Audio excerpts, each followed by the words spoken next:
So unfortunately injuries are quite common in cheer. It's such a physical sport. Much like rugby is, it's very hands-on. People do get injured a lot. Unlike rugby and American football, cheerleaders don't have any padding or protection. We just have the bows in our hair and our knowledge of the stunt to help us out.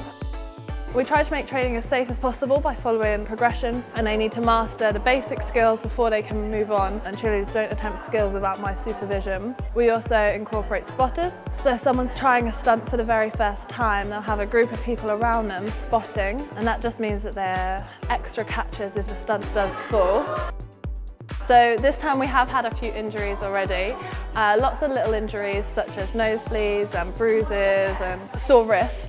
Unfortunately, one of the biggest injuries we've had is one of our flyers, Hannah, was coming down from a stunt and someone caught her and she put her foot on top of theirs and her ankle rolled. I fell, basically, and landed on Jane's foot and my foot kind of pulled over and I heard a crack and I thought I'm done. I'm never gonna walk again or anything. That's why I panicked, but then Kate and Anna just calmed me down and I thought it's just sprained. But then I went to the hospital after a cheer and it turned out it's broken. Unfortunately, she fractured a bone in her ankle and she needed to have an operation to remove that bone, so she's now out for 8 weeks.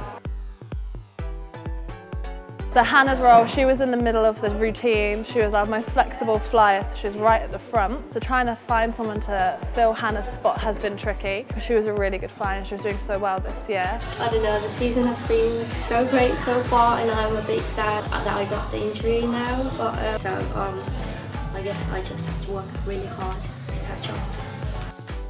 When someone gets injured in cheer, it is a big impact on the team. Your role within a routine is based on your skill set, your size, your strength, your experience. So trying to fill in for someone is really tricky. It's not like football, if you're down a goalkeeper, you can just find anyone else to be your goalkeeper. So it doesn't just affect stunts, the whole routine has to change, everyone's formation. Luckily we've got Lucy, who is stepping into training today. It's a lot for her to take on because she's never done cheer before or flown before, so she's got a lot to learn. The team are all going to help her out so that she can pick it up quickly.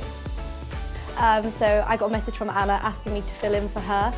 Firstly, I thought, oh god, it's because I'm currently in group stunt and pom, and my group stunt is only a level 2, and I knew that main cheer was level 3, so I knew that I was going to have to work a lot in order to keep up with the rest of the flyers. So we're learning to do extension libs at the minute in cheer, and that's quite a bit of a struggle because obviously that's something that I'm really not used to. But I know we'll keep working on it and we will get it. And I know that I'm going to have to do a twist basket in main cheer, so I think that's quite exciting because we tried that from extension in the first few weeks of group stunt, but not a basket, so I think that'll be quite fun because I enjoy baskets. My stunt group within main cheer, they're really supportive and I know them all quite well, so they make me feel really comfortable, and any little tips that they can give me, it really helps because that's sort of what I need at this point in the stage. I'm kind of just worried about just filling Hannah's shoes because I think all of the other flyers are very experienced, but I think that'll help me because they'll all be very supportive. One of our flyers, Meg, fell from a stunt. She was doing a 360 up to prep and she went up with her knees bent and her toes pointed, which sent her body forwards. She was doing the stunt without a front spot, so there was no one in front of her to catch her. So as she fell forward, she put her elbows down and fell onto both elbows, and she fell with quite a force onto a floor which was padded with mats, but they are only about this thick. Meg's quite a slim flyer, and I don't think that helped her case, whereas if I fell, I've got loads of padding, it probably would have been fine, but the floor might not have been. She fell and instantly she was in tears, holding her elbow. It's such a horrible thing to see someone in that much pain. So it isn't great if a cheerleader's upset. Meg obviously fell straight out of the stunt. It was about 10 minutes into training anyway, so we literally only just started, and obviously Meg just came down, and obviously it isn't ever nice obviously to see someone hurt and crying. And she was in quite a lot of pain. I don't think it was anyone's fault really. I tried to save the stunt, Laura tried to save the stunt, Bethany tried to save the stunt as well. But it was just something, it just happened where she just came around too fast and over-rotated and just went straight out the front. So. Luckily me and Kate were both right near, so we went to her and we put ice on her elbow and put her arm in a sling, and then she got taken off to A&E. Unfortunately, she has broken her left elbow and bruised the inside of her right elbow, which is quite a serious incident. It's maybe one of the most serious incidents we've had in the BU Falcons. Any injuries like that means that the cheerleader's going to be out for at least 6 weeks, which is unfortunate because our first competition is in 5 weeks, which means Meg won't be flying for that competition for definite. And it's very unlikely that she'll be flying in the next competition, because even though the bone may have healed, as a flyer you have a lot of weight in your arm, and that's just going to be too painful for her. Unfortunately, injuries can't be avoided, but we do have ways to make sure that we are having as minimal injuries as possible. Like I said before, when we first start training, everyone has to learn the basics, and from the basics they're not allowed to move on to the harder stunts until they've been checked off and everyone goes through the correct progressions. In Meg's situation, the skill she was doing, she'd done it several times before. She's been doing it consistently for a few weeks now. So to me, that wasn't a skill that was risky for her to be doing. Just unfortunate that things went a bit wrong that time that she went up.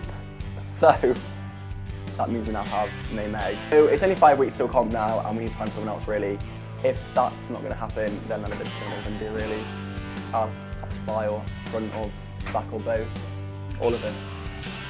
Luckily on the Falcons we're a big team and we do have people that can step up and fill in people's shoes if someone does get hurt. So in Meg's case we've got Ali, who is really keen to fly. In her first session she was doing amazingly. She was doing 360s and twist cradles. I have filled in a few times for Meg in group stunt and it's really fun. I don't get to fly in the cheer routine, which is something that I really want to do, so filling in for her has always been great. I'd really like to stay on. I think that might be the plan now that I do get to stay on, and you know, it's exciting, but it sucks that somebody else had to get injured.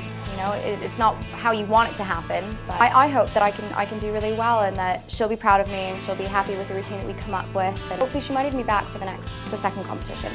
Unfortunately, there are always injuries within cheer. It's such a physical sport and you're throwing people meters in the air and everyone's got weight behind them and speed behind them. When people are coming down, if a hand's in the wrong place, if a foot's in the wrong place, people are going to get hurt. Everyone's trained to never let their flyer drop the floor.